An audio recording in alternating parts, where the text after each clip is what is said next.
प्यारे बच्चों, ये आपकी हिंदी कक्षा 2 की पाठ्य पुस्तक सारंगी का पाठ 2 है, जिसका शीर्षक है घर। यह एक कविता है जो हमें घर की अहमियत दर्शाती है। चलिए पहले हम कविता पढ़ते हैं। पापा क्यों अच्छा लगता है अपना प्यारा प्यारा घर, घूम घाम ले खेल खाल ले नहीं भूलता लेकिन घर। नहीं आपको लगता पापा है माँ की गोदी सा घर, प्यारी प्यारी ममता वाला सुंदर सुंदर न्यारा घर। थक कर जब वापस आते हैं कैसे बिछ बिछ जाता घर, खिला पिला आराम दिलाकर नई ताजगी देता घर। देखिए ये जो पाठ है, जैसा कि आपको पहले भी बताया है कि हिंदी की जो किताब है इस बार सारंगी, वो थीम के बेस पर बनाई गई है। जैसे अब तक आप लोग ईवीएस में पढ़ते थे थीम्स, वैसे ही हिंदी को भी उन थीम्स में बांट दिया गया है। तो ये आपके परिवार थीम का दूसरा पार्ट है घर। घर की अहमियत, घर के बारे में, घर हमें किस चीज़ से खुशी देता है, घर हमें कैसा महसूस कराता है, उसकी अहमियत बताते हुए ये कविता आपको दी गई है। तो देखिए बच्चा क्या कहता है पापा को, पापा अपना घर इतना प्यारा क्यों लगता है। आप लोग बताइए क्या आप लोगों को अपना घर प्यारा लगता है? हम चाहे कहीं भी चले जाएं दुनिया में, लेकिन सबसे ज़्यादा रहता है वापस अपने घर जाना है। घूम लेते हैं, खेल लेते हैं, लेकिन बाद में कहाँ जाना होता है? अपने घर। अगर अपना घर ना मिले वापस तो अच्छा नहीं लगता है ना। जब घर में होते हैं तो लगता है कि माँ की गोदी सा, माँ की गोदी सा घर का मतलब है जैसे हम माँ की गोद में होते हैं तो हमें लगता है ना कि हम बिल्कुल सेफ़ हैं, अब हमें कुछ नहीं हो सकता है, माँ है हमारी सेफ्टी के लिए, बिल्कुल वैसे ही हमारी सुरक्षा के लिए हमारा घर है। जब हम अपने घर में होते हैं तो हम उतना ही सुरक्षित महसूस करते हैं जितनी हम अपनी माँ की गोद में अपने आप को सुरक्षित महसूस करते हैं। जब भी थक कर वापस आते हैं तो लगता है जैसे घर कह रहा है बिछकर कि आओ अब आराम कर लो, बहुत थक गए हो। तो ये आपकी कविता है। अब इसकी एक्सरसाइज देखते हैं। नीचे ये कुछ प्रश्न है।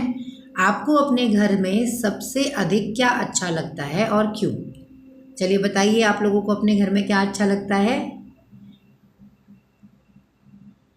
सबको अलग अलग चीज़ें अच्छी लगती हैं, शाबाश। आपको कब कब घर की याद आती है?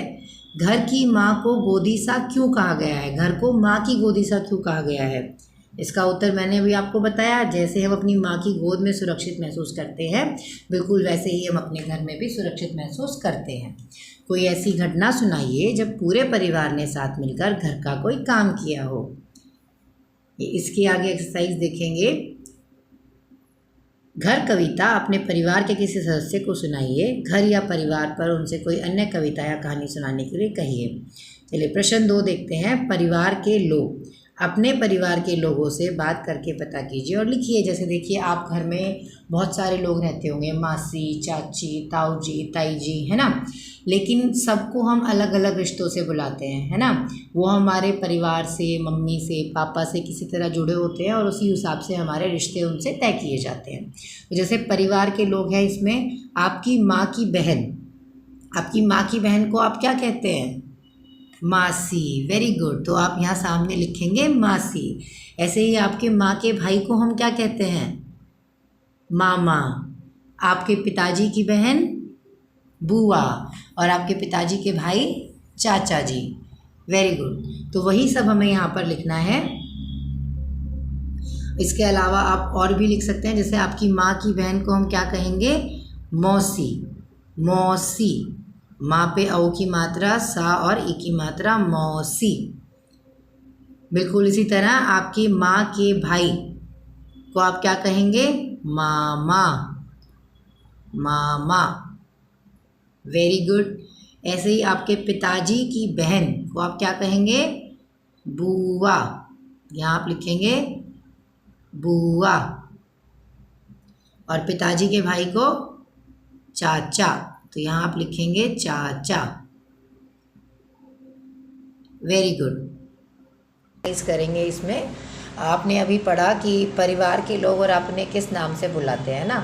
हमने जैसे इंग्लिश में आपने रिलेशंस पढ़े होंगे अभी तक। इंग्लिश में हम सब जानते हैं कि नीस, नेफ्यू, कज़न, मदर, फादर हम याद करते हैं। अब हम वैसे ही हिंदी में याद करेंगे। परिवार के लोग और उनसे आपके रिश्ते के अनुसार वो आपके क्या, आप उन्हें किस नाम से बुलाते हो। जैसे आपकी माँ की बहन को आप क्या बुलाएंगे? आपकी माँ की बहन आपकी कहलाती हैं मौसी। ऐसे ही आपके पिताजी की बहन, आपके पिताजी की बहन आपकी कहलाएंगी बुआ। ऐसे ही आपके पिताजी के भाई चाचा। और बेटा इसी में हम करेंगे, अगर आपके पिताजी के भाई छोटे हैं तो वो चाचा, और बड़े हैं अगर आपके पिताजी से तो आपके क्या कहलाते हैं? ताऊ जी। ठीक है। आपकी माँ के भाई, आपकी माँ के भाई आपके कहलाएंगे मामा। ऐसे ही आपकी माँ के पिताजी आपकी कहलाएंगे, आपकी माँ की माताजी आपकी कहलाएंगी नानी, और माँ के पिताजी कहलाएंगे नाना। बिल्कुल इसी तरह आपके माँ के की माताजी, आपके पापा की माताजी आपकी कहलाएंगी दादी, और आपके पापा के पिताजी आपके कहलाएंगे दादाजी। Very good. ऐसे ही आगे और भी रिश्ते आप लोग पढ़ सकते हैं, जोड़ सकते हैं इसमें। जैसे एक बहुत ज़रूरी है, जैसे हम इंग्लिश में पढ़ते हैं तो आपको पता है कि कज़न है ना। कज़न को हम, कज़न क्या होते हैं? हमारे चाचा या मामा के जो हमारे भाई लगते हैं, बच्चे होते हैं जो हमारे भाई बहन लगते हैं, हम उन्हें कज़न कहते हैं। हिंदी में क्या बोलेंगे उन्हें? जैसे समझिए कि आपके चाचा की बेटी आपकी क्या लगेगी, या आपके चाचा के बेटे आपके क्या लगेंगे? इंग्लिश में कज़न होंगे, हिंदी में आप उन्हें बोलेंगे, अगर चाचा के बेटे हैं तो चचेरे भाई। ऐसे अगर मामा के हैं तो ममेरे भाई, है ना। ऐसे बुआ और फूफा के अगर हैं तो फिर वो फुफेरे भाई या फुफेरी बहन हो जाते हैं। ठीक है। चलिए, तो